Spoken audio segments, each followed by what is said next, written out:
What's up? It's Jonathan. Welcome to another video. It is a lovely Saturday afternoon in 2021. In one of my previous videos, I believe it was for Love Like Lies from Aesthetic Perfection, I mentioned a project called Sopor Aeternus, and it's kind of not a payback, but just a reciprocation for the general state of shock that I had with the industrial pop genre. This is not industrial pop. This is Sopor Aeternus, and I don't even know what to call this. What we're gonna be watching is a song. This isn't a reaction on my part so much as yours. If you haven't seen this, so we're gonna just watch this together, and I don't even know what else to say really. I don't know what genre this is. I'm gonna just go with gothic in general. It's a solo artist, Anna Varney-Cantadea, and this video came out in 2007. A fun thing about Sopor Aeternus is that I found my arguably my favorite musical project, Alcest, through Sopor Aeternus. This was way back 2007, the year this came out. I was just browsing MySpace music pages, and I found Sopor Aeternus, and I watched a video that I guess we'll watch in the future. It's called The Goat. It's very bizarre and dark, and just in their top 8 there was Alcest, and I found that, and it was everything I wanted, and been in love with that project ever since. I have we'll watch some of that too, and I'll show you a bit of my merchandise that I have for them. Anyway, let's get to this. I'm going to shrink myself. Whoa. This is In der Palastra. This is a long track, but I guarantee you this melody kind of hooks onto you, and hopefully so will the aesthetic. Let's do this.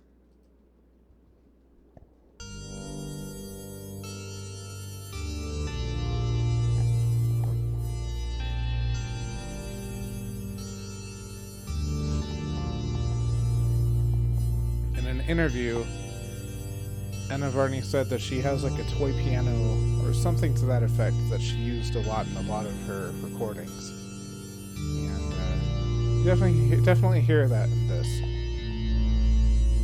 And Divine Beauty, I'd say this song is definitely that, just its general feel that you get from it. Alright, it's starting.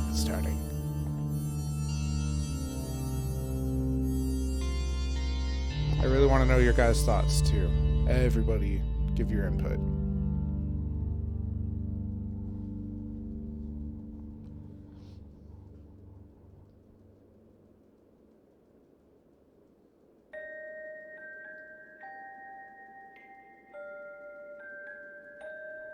Nosferatu vibes, anybody?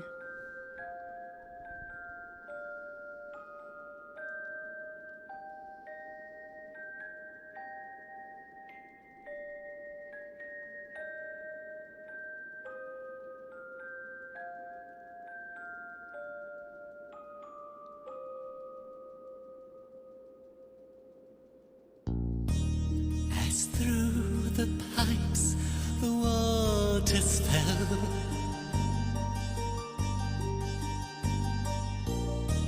down to the bottom of the well.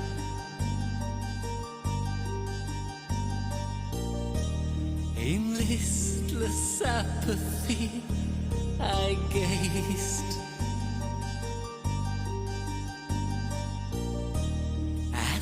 cold waters as he bathed.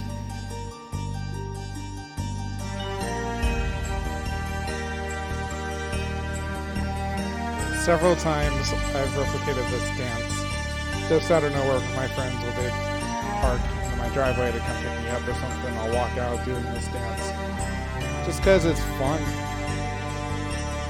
The lyrics of this are kind of like dark, but I love the song. That scenery,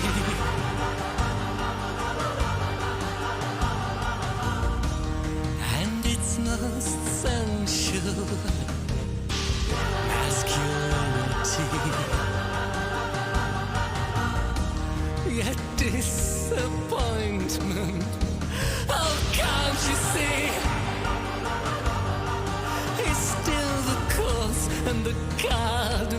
symptom of my sad reality.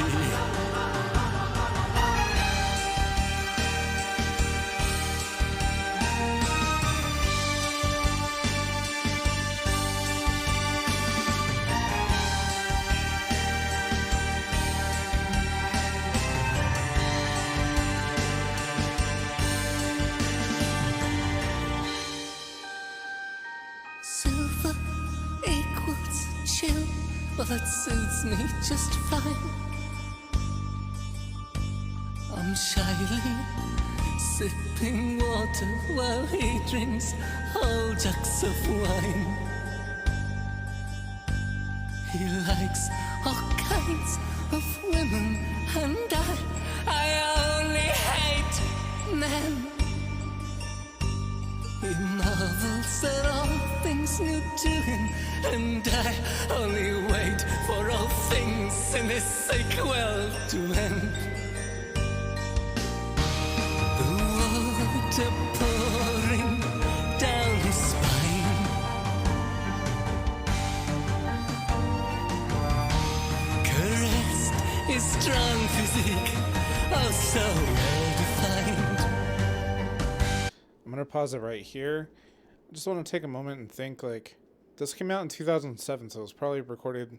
If this video was released late 2007, then it was probably recorded early 2007 or late 2006.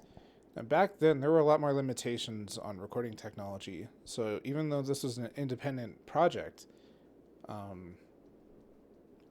with all the textures we're hearing, I think that was a live violin. There was some live drum work. Unless you back then had a fairly robust home studio, you'd have to go to an external facility to record some of these things. And there's just some cool charm in this. I can't tell if that violin is fully live. There's some of the dynamic swells that are kind of reminiscent of samples, but you have like this kind of choir. I don't know. I'd say it's like a children's choir type of thing doing the background. La la la la la la. A really cool characteristic of this, mix-wise, is that Anna Varney's vocals are so clear and crisp, but they're sent to this really wet reverb in the background. And balancing those two things is kind of tricky. No matter how thick or thin your mix is, getting crystal clear vocals with a lot of reverb behind it, that takes some work, especially if back then, you didn't have like the reverb plugins that you have today. So if this was like 2006, they probably had to run it into like a rack mounted reverb unit. If anybody who has experience with outboard gear knows that reverb, if it's like Lexicon or something, let me know. Also, just please give your input. It's a total invitation to give your input, negative or positive, whatever. We got Halloween coming up in like a month, and I think this is some good setting of the atmosphere for autumn. All right, let's continue. Come like a rock he stands, oh behold his body and soul. A friendly God must have built this man to an all well-balanced whole. The dance.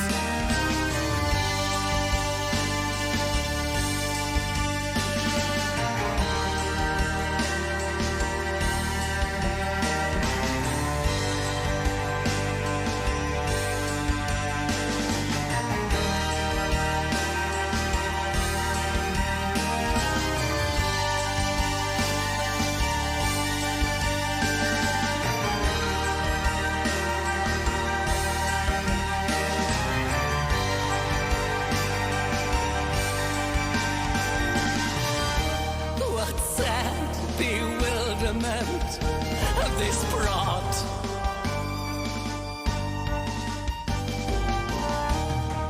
physical clearness, alas, still so much aboard.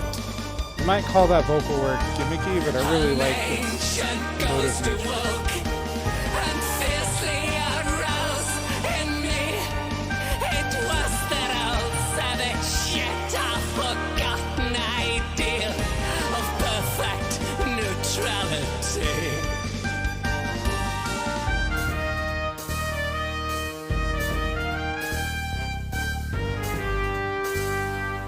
I don't know if that bass is real or not. It kind of sounds like it was played on a keyboard. And then a trumpet. Trumpet. Where from? Silver equals chill, but that suits me just fine. I'm shyly Yeah, that's sipping definitely water while he drinks sample bass. whole jugs of wine. Not a synth bass. I think that's a sample bass.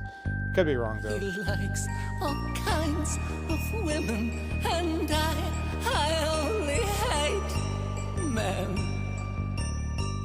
He marvels at all things new to him, and I only wait. That's that toy for piano all I talked things about. in his sick world to end.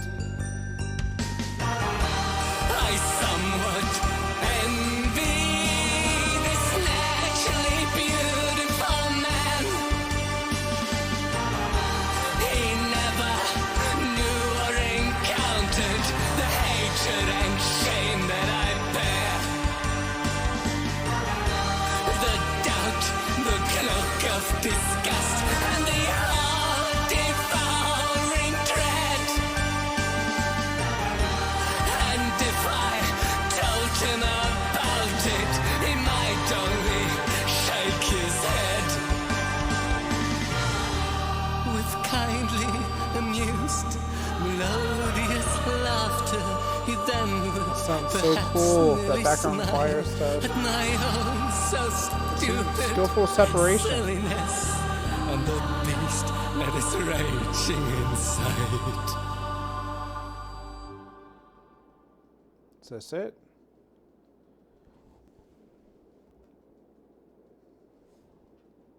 I'm assuming, yeah, that's it. So that's Inder Palastra from Sopor Aeternus and the Ensemble of Shadows. And let me pull myself back up. Woo! So, yeah, it was totally different. Another kind of shocker. This is a much more subtle introduction to Sopor Aeternus than being a metalhead and finding something like The Goat. And if you want a surprise, I'm going to wait, I think, until October to watch The Goat with you guys. But, yeah, those points that I made are just, they're worth reiterating. At this time, you know, in music production and stuff, you usually have to have a lot of gear at home or access to a studio to record all these layers. And when you don't just have those things available like we do now on our computers with just software and sample libraries, it's kind of tough to think ahead of like, okay, I want a violin, I want a cello, I have like a keyboard with a synth bass or something, so I'll use that. And you have to like demo these things out, and demos used to like really suck. Like these days, a demo for a film score or a metal song, usually it's like 85-90% of the way to what the final product would sound like. Back then, though, totally different. It was like super bare bones. This is the idea. Let's bring it in. Here's the framework. Let's build on it. And you keep building. But another important point is talking about that toy piano thing. There are just some random things you can find at yard sales or whatnot that are musical things. And keep them with you and see what you could do with them, you know? It's not just like, if you have something like a toy piano, it doesn't mean you need to play it like a toy piano. You can just record samples of it and twist it into cool stuff, you know? My most recent purchase was friction mallets. So they like look like a xylophone mallets, but the tips, they look like bouncy balls. They're the same kind of material as a bouncy ball. So you drag them on the surface of cymbals, of any kind of metals or woods, and they resonate. And so I have this vast palette of things that I could just drag these things across, and I have a field recorder and I have a shotgun mic. So I could just record, you know, at my own discretion and take it home and just see what I could do with it. And that's just, especially with all the things, like I said, that we can do now, music production wise at home, why not just be adventurous? You don't always have to start off with a super complex idea. You just start somewhere with something as simple as like a toy piano or a friction mallet, something. And I think that Anavarni Cantadea did some really cool stuff in using that toy piano thing. And yeah, I think that's going to do it. Hope you guys enjoyed, and looking forward to watching the next thing with you. I don't really know what I'm going to be watching next. Feel free to leave a comment and with a suggestion. Again, let me know your thoughts on Inter Palastra. I bought the song because I'm just hooked on the melodies and stuff. Again, they're simple, but they stick with you. So, yeah, I'm going to go practice bass because I have a terrible song. Great song, but terrible experience recording it that I have to then do in a single video take, and that's going to suck. Anyway, I'll see you later.